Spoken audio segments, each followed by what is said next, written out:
Welcome, everyone, to the What Women Watch podcast with hosts Deanne and Rochelle.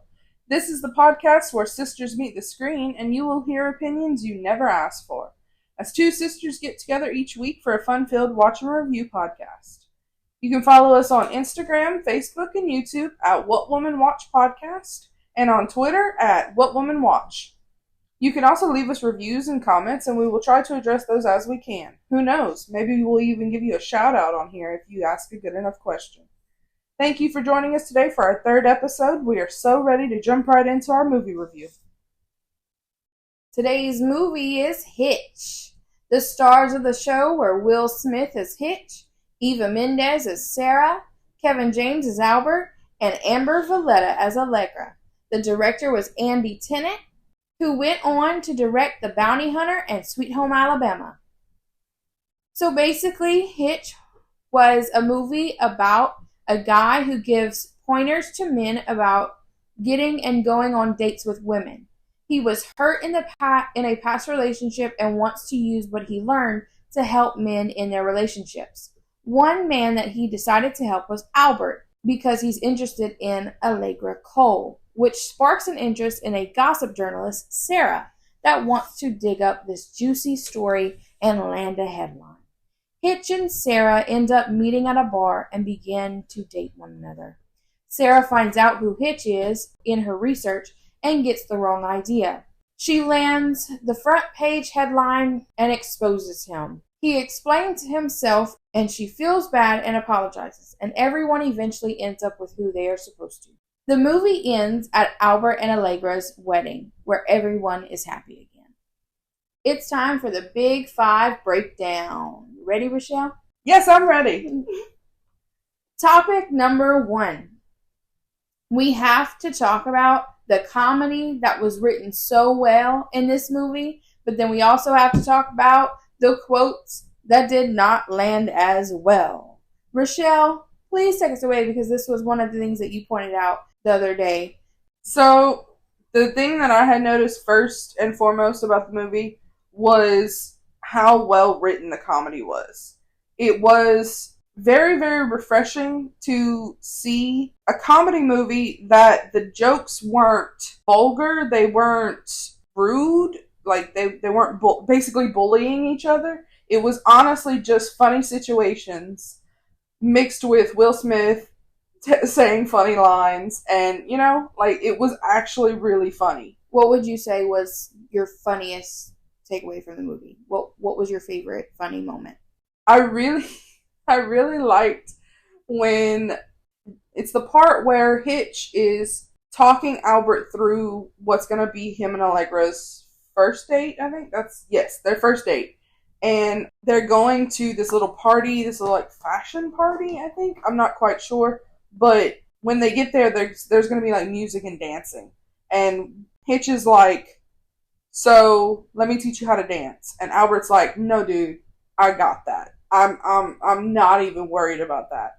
And Hitch is like, please tell me more about why you're not worried. And he turns on some music and Albert starts dancing. And it is the funniest dance you could imagine. It's so hilarious to just watch this man be like, oh, I got this. And start dancing in a way that's like, yeah, I've seen somebody dance like that. No, yeah, everybody's seen somebody do that before. With full confidence. And it's like, no. But then the way Hitch tries to make him dance is not better. But because you should just have fun. It is very true. When you're gonna dance, just feel it. It's fine. I agree. I really liked that scene with dancing. My favorite, something that was just hilarious to me was they go to this tasting. Yes. And they're eating, they're tasting their food that they cooked or whatever. And Will Smith, which he plays Hitch, apparently eats something. They never say what he's allergic to, but he eats something that he's allergic to, and he blows up like a balloon. And they go to the store and buy all the Benadryl. All the Benadryl. And he gets messed up. Yeah. Benadryl. First of all, they don't even think, maybe we should bring you to the hospital or something. No, it's just, the scene, he's just drinking with a straw out of the bottle. And I just thought that's hilarious. He got drunk off of Benadryl. It is very hilarious and very dangerous. If you have an allergic reaction, please go to the hospital. Especially like your face blowing up. That could make your throat close or something. Yeah, I think that's what made it funny though. Yes. It was so obviously like something that someone would freak out on. Yeah. And it just makes it funny that they go to the store and they buy all the Benadryl and he's drinking Benadryl. I mean, it's just so ridiculous. I need to know where he got the straw. Did he also buy a straw? Like, knowing that was going to be what he did? Or, like, did they find us straws? You know, you ever tried to buy, like, 2 things of cough medicine and the register lady looks at you like, why you, And I'm like, I have a cough. I'm going to finish this bottle. I'm going to still need, because coughs last forever. I can imagine the person that checked them out was just looking at them like, why do we have this amount? Like, did she tell them, hey, maybe go to the hospital? Well, yeah, because that would be my advice. Yes, he's, like, his face looks horrible. Like, it's a bad allergic reaction. It's not a good time. It don't look like. Yeah. And then you had also said you wanted to talk about quotes. Yes. The writing with the quotes in the movie, so you can go ahead. Yes. The writing of the movie was so refreshingly good that it was very surprising, the thing about the quotes, because it so didn't land. It just wasn't a great execution. I don't really know what they were trying to do. I think maybe it was supposed to look like Hitch was wise or something and he was quoting, but he just every once in a while would stop mid-scene and quote something. And it was like, that felt a little weird, misplaced. Yeah. You know, it wasn't seamless. Right. You know? It felt forced. It felt forced. Right. And so I didn't like inserting the quotes like that. And it was kind of an excessive amount of quotes. It was at least 7 quotes that he just stopped and said. Yeah. With no real, like, nobody was like, oh, let's talk about this quote you just said. They just said the quote and then moved on. As if this was just his way he talked in day to day. Yeah, I agree. It was kind of off-putting. Yeah. You're into this movie. It's funny. The writing is so well written. And then every now and then he says a quote and you're just like, okay, we're just going to ignore it. Yeah, like, what was the purpose of that? It's not that the quotes were bad. No, some of the quotes were really good. I'm just like, what were their purpose? It was awkward. It was in situations that if someone quoted you in that moment, you'd be like, okay. Just quoted at you, too. He wasn't like, you know? It wasn't like a monologue moment where he's like voiceovering. Because sometimes people quote during that. He was quoting like at people. Yeah, exactly.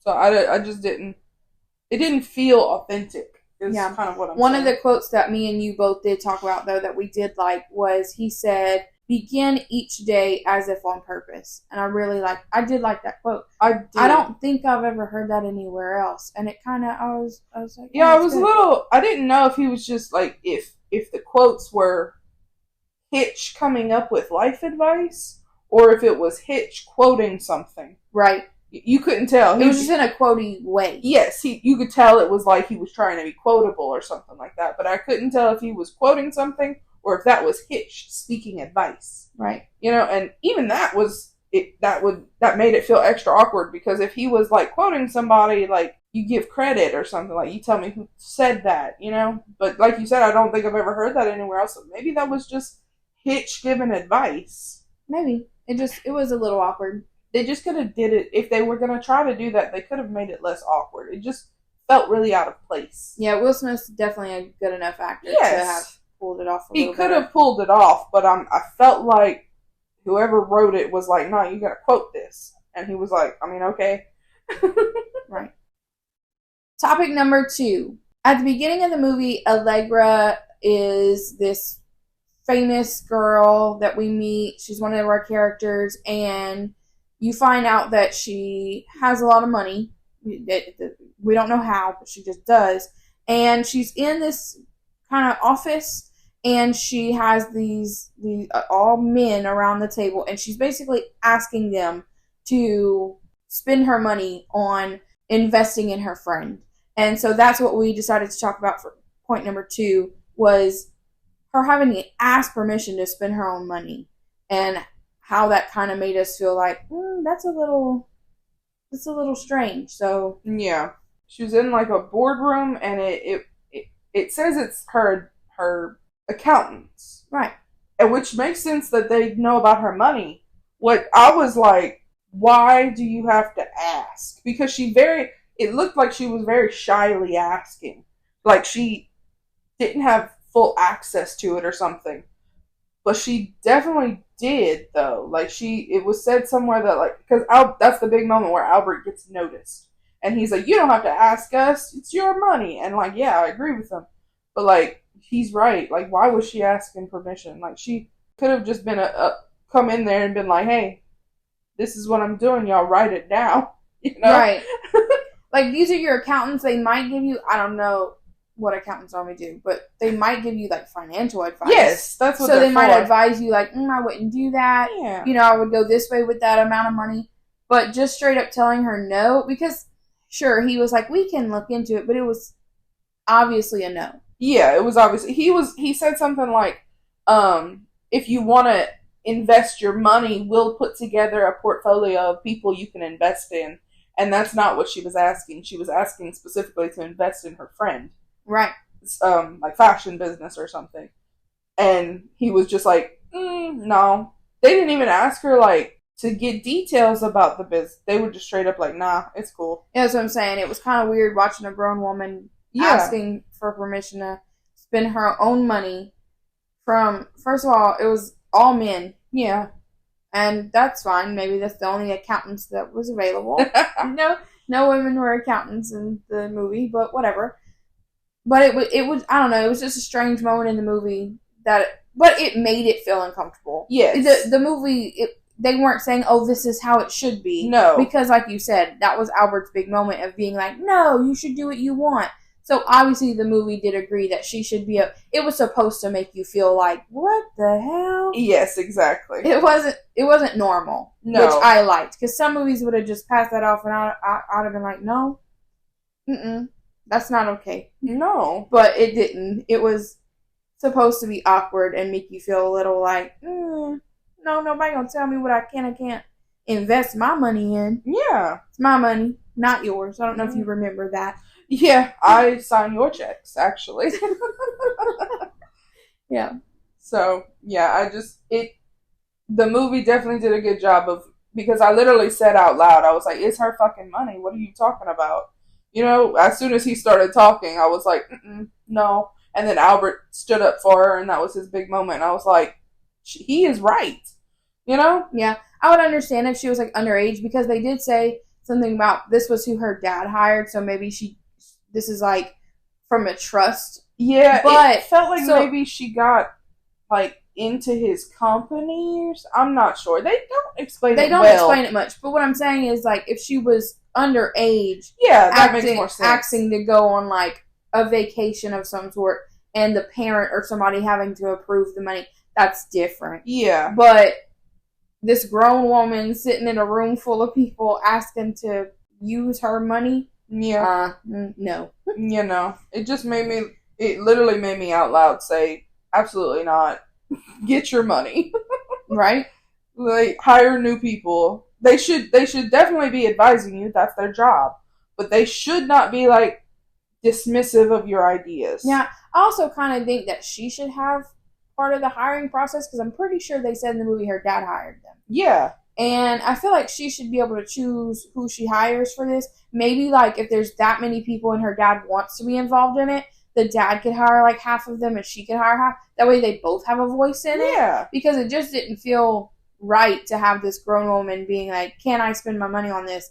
And not having anybody represent her in the room other than herself. Or her interests, you know? So I could see why whenever they shut her down, she was just like, okay. Because what are you going to do? Argue with everybody? You know what I mean? Yeah. She didn't feel like at that point in the movie she had like a leg to stand on. Yeah, no, absolutely. And also, I think Albert, in his little speech he gave, I think he said something about they were her father's golfing buddies. Like, that's even worse. Like, how are you going to ask your dad's friends if you can have your own money? And they're like, no, and you just have to be like, oh, okay, yes, sir. You know? Right. It's awkward. It's a little awkward. Yeah. But I liked the movie. Like I said, the movie made it look awkward and look like it wasn't it made you think, like, no, this isn't right. Yes, it wasn't saying, oh, this is just how it goes. No. It's not. Exactly. Yeah. So, topic number 3. We wanted to talk about journalists writing without facts.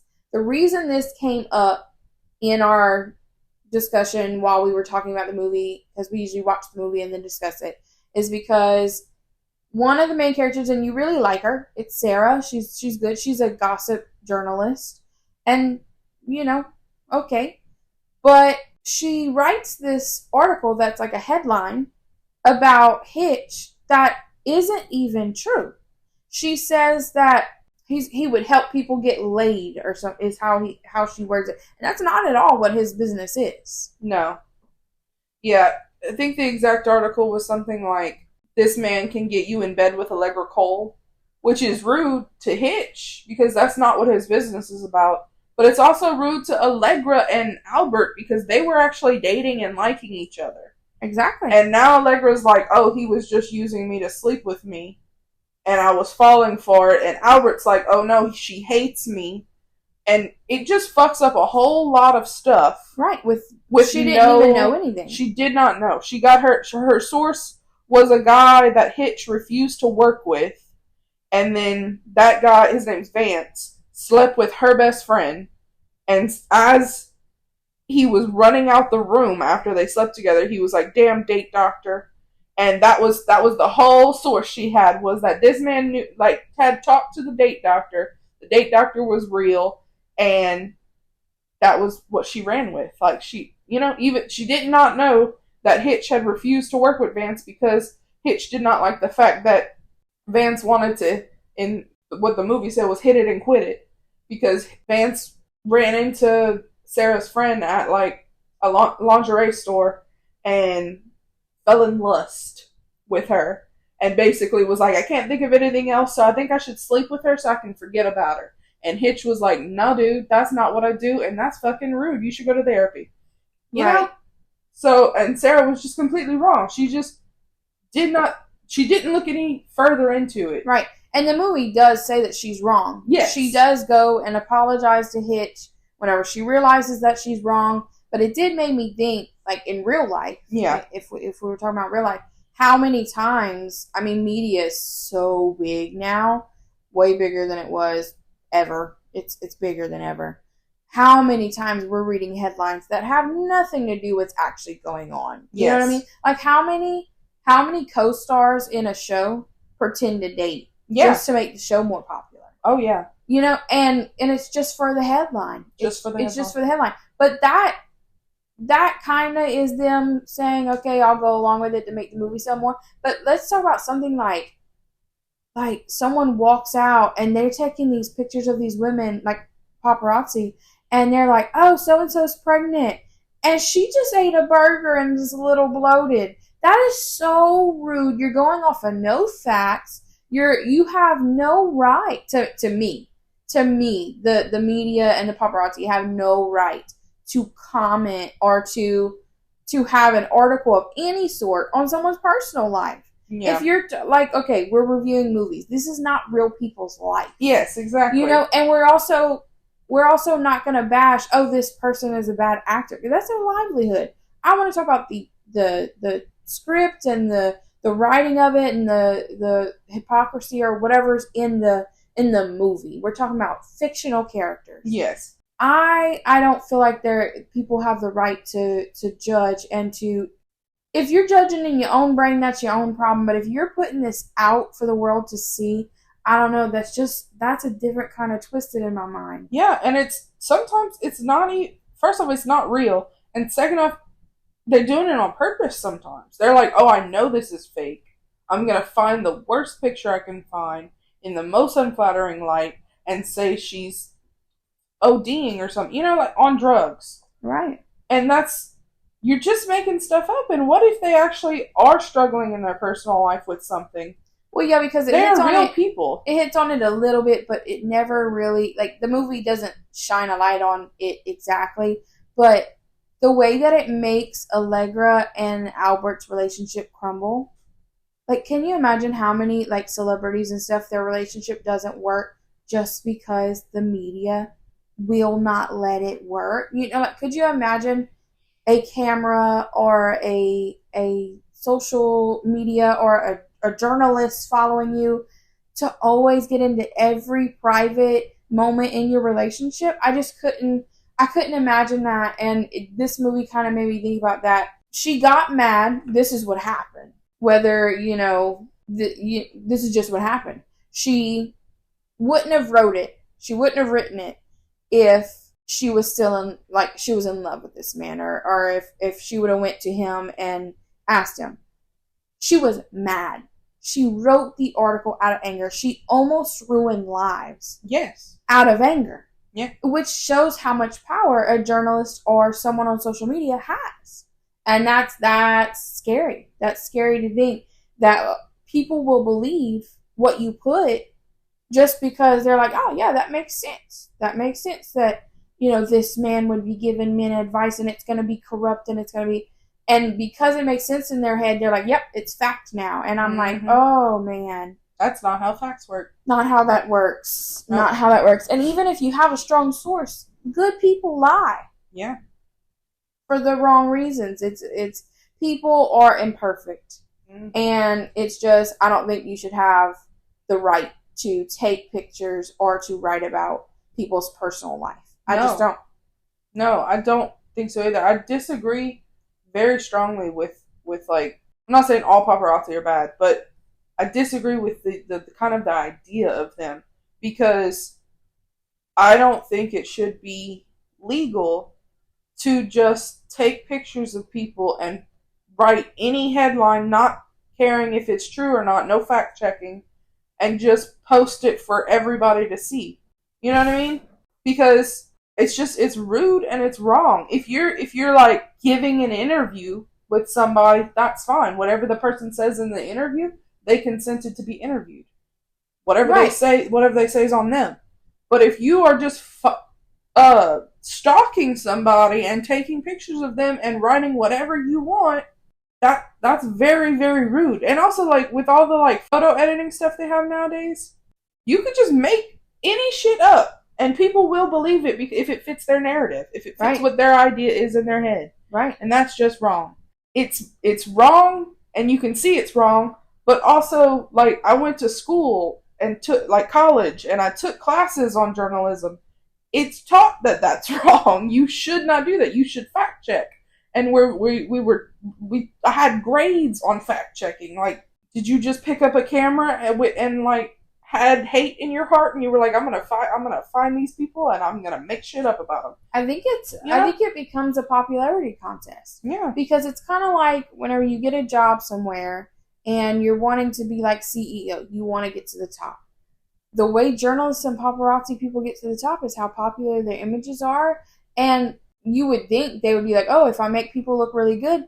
My thing is if they would be nice and do it the right way, the celebrities might like the paparazzi and actually pose for them, and they might get more interviews and pictures with them. But with doing it in such a rude way, I couldn't imagine that a celebrity wouldn't look angry or mad, and then they're like, oh, look, this person's mad at fans or whatever. And I'm like, they're not mad at fans. They're mad at you because I just wanted to go get a burger. Yeah. And you took a picture of me and called me pregnant. Yeah. That's rude. That's rude. That's rude. Topic number 4. During the movie, they have a scene where Will Smith, which is Hitch, is giving advice to Albert on kissing on a date. Yes. It is something that he touches on, and he says men, usually the problem is they take it too far, they try to go too fast with a kiss. And so he gives the advice to Albert called the 90 and 10%. Yeah. He basically, the principles of the 90-10 is the man, if he's initiating the kiss, goes 90% of the way to the woman's face, basically, with his face, and then waits for her to come the next 10% to finish the kiss, basically. And I particularly liked this because that is a beautiful example of nonverbal consent. Because I've seen so many articles or just posts about how people don't understand asking for consent before they do something because it makes it awkward. It makes it less sexy. It makes, things like that. And I'm like, you don't have to stop in the middle of talking to somebody and be like, can I kiss you right now? You don't have. You can. That's nice. That is fine. And some people prefer that. But you don't have to do it like that. There are nonverbal ways to communicate. And the 90-10% is a perfect way because the man is or whoever is on this side is initiating the kiss and then pauses so that you can consent to it. And if you don't, then the kiss doesn't happen. And that's fine. That's how consent works. But if you do consent, you finish the kiss. And that's all it takes. That is all it takes to get consent. It's not that difficult, and it's not rocket science. You know what I mean? And it is sweet. She looks, when Albert does it, she's like, oh, that's so sweet. He's asking for a kiss. And then they kiss. And it's a sweet moment. It's not unsexy or uncool or whatever the fuck the articles are trying to get at. It's very sweet and kind.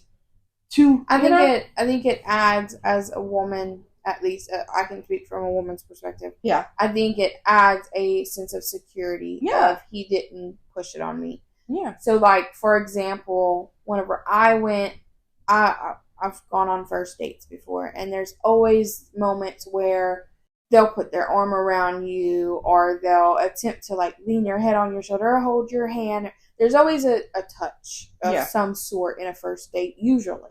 Mm-hmm. And what actually attracted me to my husband, I got in the car, because every first date I ever been on, I got in the car and I told my mom, nah, this isn't going to work. Yeah. Literally. I got in the car after my first date with my current husband, and I told her, I said, I want to go on another date with him. And it's because he never pressured me to do anything. Mm-hmm. He always, always, always asked first. If he was going to hold my hand, he was going to say, can I hold your hand? If he was going, like, I remember one New Year's, we had never kissed. We had never, we were very slow in our relationship. We took things very slow. And he asked me, before it hit midnight, he said, can I give you a kiss on the cheek? And I thought it was the sweetest thing. Because, yes, I had butterflies in my stomach. I was nervous. It was all the things. But I thought it was the sweetest thing. It gave me a sense of comfort. And whenever I said yes, I knew in that moment, and I knew from our first date, that he was never going to put any pressure on me to do anything that I didn't want to do. That was always a big thing for me dating. And so, and I'm not saying the other guys did pressure me, but there was always like this, I'm going to show you off type of thing, where if I hold your hand, that means something. And I don't know, I just never, I'm not a very touchy person. Yeah. So. Well, you were also young when all this happened. Right. And you're still not a touchy person, but. Right. So I thought the 90-10 was great because even though it's not verbal, which I like verbal. Yes. I like someone to say, can I kiss you? Yeah. Yeah. People might think it's awkward, but first kisses are always awkward. You would think. So I like the 90-10 because, like you said, it's I'm going most of the way. I'm letting you clearly know that I want to kiss you. Yes. But I'm not going to unless you finish and meet me. Yeah. In the not so middle, but meet me there. And I think that's so sweet to do. And I think if men did do that, that's why I liked Hitch's advice. Most of his advice was good. Like, be yourself on the date. 90-10. And I was like, yeah, it's great. It probably would work on most dates because a lot of things whenever you first start dating somebody, at least for me, is safety. Yeah. You want to feel safe. You're not looking to fall in love right at the beginning. So that falls later. But what you're looking for on a first date is someone that's not creepy and makes you feel so uncomfortable and pushes their agenda, whether it's physical or verbal or anything. Yeah. Someone that sits there and talks about themselves all night. You know what I mean? Like Hitch gives advice about whenever she's talking, listen. Yeah. Great advice. Great advice. You should probably do that. Yeah. I liked the 90-10. I also liked a lot of the advice he gave in the movie for men because I didn't know men didn't know these things. But if they don't, watch the movie. Maybe watch the movie because that would probably work. I'm not saying it would work for everybody because some women Our men aren't interested in. Yeah. They might just not be interested. But if they are, that would be a way to make them feel comfortable. I think. Yeah. Well, yeah, I really liked the 90-10% advice he gave, and then I also really advised you cannot use what you cannot have. He was not ever telling these men to lie to get in bed. He was telling these telling these men, hey, show off your best qualities, and if she likes those qualities, you're good, you're golden, she's gonna like you. Because, it was never lying, in my opinion. No. He made them clean up a little bit, but that was it. Yeah. I never had a problem with what he was doing. I think he was just trying to make them more confident. Yeah. In themselves. Yeah, absolutely. Hey, you also are a catch. Let's talk about what you can bring to the table. Yeah. You know what I mean? Because these men were kind of intimidated about, like, I would never get this woman without she's your so help. Beautiful. Right. But he was like, no, you're great too. You're a great guy. Let's work on boosting your qualities. He wasn't, let's change your whole appearance and let's change your way of life and stuff. No, it was, let's boost what you already have. Yeah. And use that. You just need a little confidence and a little guidance. Yeah. That's what I saw. Yeah, me too. It was nothing nefarious in what, like, Sarah was really pissed off about it, but at the beginning when she was misled. But I was like, this is a great idea, actually. If he'd have wrote, like, a self-help book for men, like, that'd have been great. Right. It wasn't anything weird. He wasn't telling them to be creepy. He was literally just saying, hey, do something to get noticed, and then show her your best qualities. Right. That was it. That was the whole advice. Yeah. Even though it was coming from a place of, like, heartbreak. He says that the reason he came up with this was because he was dating someone at one point, and it shows her, like, in a car with another man, and he's like, I love you, I love you, I love you. And it's basically, like, not coming off too strong is what he learned from that. And he wanted to take what he learned from that experience and help other men. I didn't see any problem with that. It's kind of like if you have a friend, you can give them advice and say, this is what I would do. I don't know. He never crossed a line in my eyes. Yeah. During the movie. No, I didn't think it was bad at all. And he gave good advice, especially the 90-10%. Yeah. So it was never be pushy, never, just have more confidence and go for it. Yeah, no. Because some men, whenever they try to go for our women, both genders, whenever they go for it, they go too strong, and it comes across way too strong, and like, ooh, I need you to back off a little bit. Yeah. And so his advice was like, just be yourself, do these things, stand up for this person, that type of thing. Yeah, and I really appreciated that. Right. Number 5, our last breakdown, sis. This part of the movie was the part where Sarah was going to apologize. She realized that she had done wrong. I'm so sorry that I hurt you. And she was talking to Hitch. And she, like I said, she says, I'm so sorry to hurt you. And Hitch looks at her, and he has this moment where he's like, you didn't hurt me. You didn't hurt me. And I took that as he didn't want to give her the power to hurt him. Yeah. Because he had been hurt in the past. And I was like, we do that in life. Mm-hmm. We really, really do. We obviously are hurt by people, but we try not to let them know that they have the power to hurt us. Yeah. And so that's what I took from that moment. Yeah, definitely. It was, like, as an audience member, you could definitely tell, no, Hitch, you was hurt. She hurt you. But, like you said in that moment, he didn't want her to know that. And it was very clear. And I don't know if it was obvious to her that he was hurt and she just let him do that, or if she actually believed that. But it was very much a fuck you moment, like you don't get to have power over me, you don't get to hurt me. You good. I don't even need your apology, I don't know what you're doing here. And I think the movie did do good with that, because in a lot of rom-coms, they have the whole movie where it's great. They have one argument, and then at the end, they chase each other, and then apologize one time. It's all happily ever after, move on. That's good, too. I like rom-coms. I'm not saying I don't. But in this way, she went to apologize. She was like, I'm sorry. I realize I'm wrong. And he was like, it's going to take more than that. Yeah.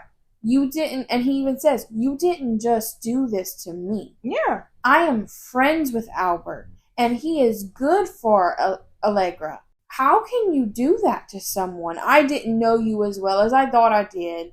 Because how could you do that to don't worry about hurting me. You broke a relationship or you almost did. Like, yes, they got back together, but that's horrible. How could you do that to someone? Like, how could you turn the tables that fast?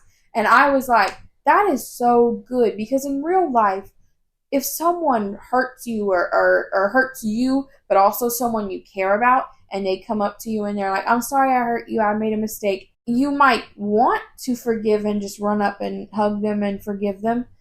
But in your heart, you have to kind of be guarded of like, if they could turn on me that fast, that easy. And bring everybody down with me. For their job. Yeah. I have to be a little guarded. I have to make sure that this is a real apology.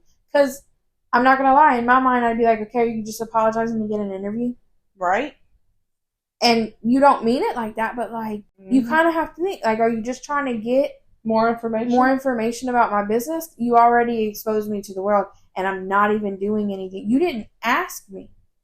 That's the disrespectful part, is you didn't even ask me. Yeah. You came in my house, threw salad at me, walked out the door, and wrote an article, a very public article. And he even asked, he was like, what do you have against Allegra? And she's like, I don't. I like Allegra. It don't look like it. No, it really doesn't. Especially, like, even just all of the movie, this woman is writing articles that I'm like, did you run that by the people that are in the article at all? Because the very first scene we get with her is she's writing an article about the fact that Allegra's current boyfriend, not Albert, cheated on her. And the reason she found out about that is because she saw him on a beach she was vacationing at. And she took pictures of him cheating on Allegra, took a plane home, and wrote an article that said Allegra's boyfriend's cheating on her, and posted the pictures with that article. And I'm like, did you give Allegra the heads up, or did Allegra pick up a newspaper and was like, oh shit, my boyfriend's cheating on me? Yeah, it's like, that's fucking rude. It's a problem with gossip journalism. Yeah, that's fucking rude. Yeah, because, sure, I need to know if my significant other is cheating on me. Yeah. But I don't need the whole city to know along with me. No, at the same moment is my problem. Right. Like, obviously, people are going to notice we break up, but I didn't even have time to break up with him. I had to find out from somebody probably seeing it and texting me and be like, hey, your boyfriend was cheating on you. Oh, how you know? Oh, well, it's on the front page of the fucking newspaper. You know what I mean? Like, that's harsh. Right. So, whenever at the end of the movie she says, no, I like Allegra. It don't seem like it. You don't act like you like Allegra, and if that's how you treat people that you like, I don't really trust you. Because not at all. That's rude. That's so rude to do. So I like the fact that she apologized, but he took a beat and was like, I'm going to need a minute. Yeah. I'm going to need a minute. And she's like, I'm sorry I hurt you. And he's like, no. Yeah. No, you didn't hurt me. And I think what he meant in that moment was, no, you didn't hurt me, as like a power move of like, you don't have the power to hurt me. But I also think he was trying to get across that, no, you didn't just hurt me. Yeah. There was other people involved in this, and you didn't even think about them. You wanted to hurt me. Yeah. And you're sorry you hurt me. But are you sorry that you hurt them too? Yeah, and threw them under the bus. Right. And so I liked that moment with that as well. Yeah, and actually, if you watch the movie, I just noticed, he doesn't think about forgiving her. Like, the light bulb doesn't go off that he's going to go, because he's in love with her, that he's going to go forgive her until Albert and Allegra get back together. Yep. Until he fixes that relationship. That's when he runs off to find Sarah and tell her that he's in love with her. Is not until he fixes Albert and Allegra. Exactly. Which I really appreciate, because Albert and Allegra was kind of like, they were the point of the movie, you know? Like, it wasn't the big love story because it was kind of about Hitch and Sarah, but it was a big part. It was what he was trying to do. And it looks really bad if he was just like, yeah, I take you back. Not even depending on what happens between them. Exactly. No, his priority was not like, oh, I need to get back together with this woman. Yeah. He was like, no, I need to go fix, this man's relationship that got crushed. Yeah. Because of me, because I knew you. Yeah. Because I feel like a part of him felt responsible. Yeah, absolutely. Because Allegra and Albert were really good together. Like, it was very cute and sweet, and they were so adorable, It was, and his priority, like you said, was to go make sure they got they got a chance, you know? And that they understood the truth. Yes. About each other, which was also really cute because he realizes that he didn't do much to help that relationship because everything she liked about Albert was the things Albert. that was Albert. And I thought that was adorable as well. Because she was like, well, you told him to do this. And he was like, no. No, I would never. Have advised that. He danced? Yeah. And she's like, so what did you do? And he's like, nothing. No. Literally. I didn't actually help this man at all. No. Literally the only part that was Hitch, was the fact that he told Albert to get him noticed. Like, that was really the only part that he was helping with. Because once he was noticed, he did fine on his own. He did fine. He didn't tell him to throw the asthma pump and go in for the kiss. Yeah. Albert and Allegra were adorable and my favorite couple. And I'm glad that the writers paid attention to that. Yes. That goes back to the good writing. Right. Because some writers would have just forgot about it. It happened. They broke up and it moves on. Yeah. No. I've seen some movies where the side characters have this big thing and you're like, oh, you're so invested in it, or at least I am. And then the main character, like, deviates from that and, like, it's never addressed again. Right, and you're wondering, like, okay, what happened to that side character? What happened to the side character? Did they get their thing? And you're like, we don't know. It's not important to the plot. It was fucking important to me. Yeah. Yeah, so I like that they paid the attention to all their characters. Yes. And I like that. I like character growth in all aspects of it. So I enjoyed, back to point number 1, I enjoyed the writing a lot. Yeah. All right, Rochelle, it's time for you to ask your question. We always have something that we still have on our brains after watching the movie. So what is your question for this movie?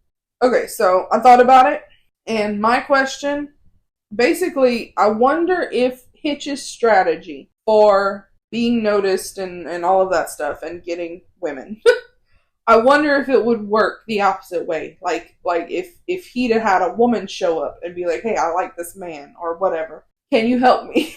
I wonder if all of his philosophy would have worked for her as well, Right. I think it would. I think it would, too. Because it was good advice. Yeah, because women sometimes just need some confidence, I think it would have worked if the man was gay and was like, hey, I need some advice. I like this man. Confidence and having the right guidance will get you a far way. I think it would work. I think it would work either gender. Oh, yeah, I do, too. I really wonder if he thinks it would work. Because at the very beginning, he kind of changes his mind then. But at the very beginning, he thinks that he's got women figured out, and that's why this advice works. Right. So I wonder if he would think it would work to give this advice to women, or if he thinks... He's basically like a wingman. Yes, he's just basically like a really good wingman. Yeah.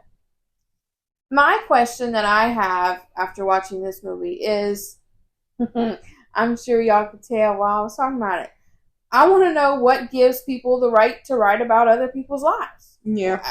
I want to know why that's not something that we frown upon. Why is that something that we boost and like and love and share? And no, if you see an article about someone else's life, you shouldn't be sharing it. It should be taken down because it's not factual and it's rude. Yeah. So I want to know what gives people the right to write about other people's lives. Like I said, if it's about a movie and you're talking about a character, it's fiction. If you're talking about something like an interview or something, that's different. I'm talking about like paparazzi pictures that are obviously, like you said, unflattering and whatever, and just straight up lies. Yeah. And I mean, I know you can't be like, oh, everybody has to take down everything, but like you could stop sharing it. Yeah. You could stop liking it. Yeah. And also, if we had better regulations in place, we could make it to where they either like didn't get paid for shit like that. Right. Like you can make it to where it's not right. So if we change the way our mind works and we understand that these are real people, let's be kinder. Yeah. That's my question. We have a question for the listeners. This is our question for the listeners.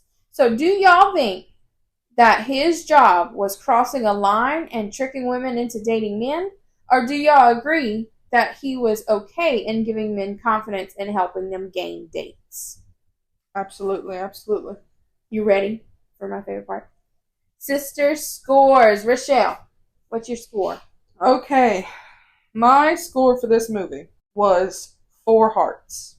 And my reasoning is I would definitely recommend it. If you like rom-coms, if you like just plain comedies, like if you like Will Smith, you gotta watch it. If you having trouble getting dates, or you like, maybe it's me, watch the movie. Maybe you get some good advice. Like, right. I just really recommend this movie. And it held up. It's not a new movie.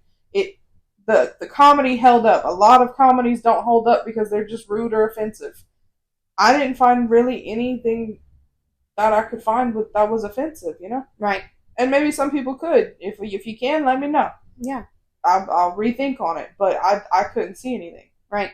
I also gave it 4 hearts. Which is impressive. We agreed. Yeah, this is the first time we agreed on a movie. I gave it 4 hearts. My only reason not giving it 5 is because 5 is what I would consider a must-watch. Yeah. And it didn't, have me on my toes the whole time. There were points, like we said, the quotes, and there were other points of the movie that I was like, that was cheesy, that was this or that.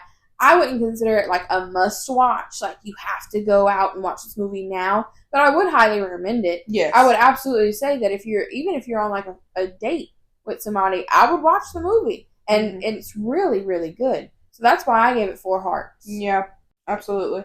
For the must-watch, it would have to be something that is good no matter what kind of movies you like. And this one's probably good if you like rom-coms and comedy. If you don't like rom-coms and comedy, you're not going to like this movie. Right. You know, because that is what it is. Yeah. If you're looking for a thriller. Yeah, no. You're not going to like it. No. Must-watch means, everybody's basically going to like it, in my opinion. But I could be wrong. You can never please everybody. Oh, no, I know. But, yeah. So, we 4 hearts for both of us. 4 hearts? All right. Any last remarks, Rochelle? I guess my last remarks would probably be, think before you share something online. If you look at an article and you're like, I really wouldn't want to be the person this was about, maybe don't share it. Think about what it would feel like to be on the other end of that, you know? And then 2, nonverbal consent, do it more often. Unless you really like verbal consent. That's fine. There's nothing wrong with that. You know? Consent in some form. It's not difficult, and it's not weird or awkward. It can be used in an easy way. So natural. Just use it. It's not difficult. Right. I guess my last little thing I would like to say is, if you want to date somebody and you feel like you aren't worthy of them, I would definitely say go for it. What's worse, pining over them forever and never giving it a chance and never knowing, or shooting your shot, getting shot down, and moving on with your life? Exactly. Because no one is worth your time like that, you know? Yeah, definitely. Shoot your shot. If they go for it, cool, now you're happy. You got it. Or you can figure it out. See if it was even gonna work. You might be pining over this person and it's not the right relationship, and now you know. Or shoot your shot, get shot down, move on, and actually move on. Because again, consent. They said no. Go find somebody else that will say yes. Exactly. So yeah, that would be my last remark. That's what I took away from the movie, other than the journalists and the whatever. My goodness that I took from the movie was you don't have to be so hard on yourself. Yeah. Be confident. Be happy with who you are, and then that'll shine through, your life. Yeah, exactly. Well, thank you everyone who listened this whole time. We would love to hear your thoughts on what we discussed. You can do that on any of our social platforms. You can follow us on Instagram, Facebook, and YouTube at What Women Watch Podcast, and on Twitter at What Women Watch. Also, watch out for any announcements we make regarding what the next week's episode will be and other things. We have fun ideas and would love y'all to be a part of that, and we would love to hear any ideas that you guys have. Our podcast drops each week on Thursday, so we hope you tune in on Spotify for the What Women Watch podcast. Hope you enjoyed the episode. Bye! Bye!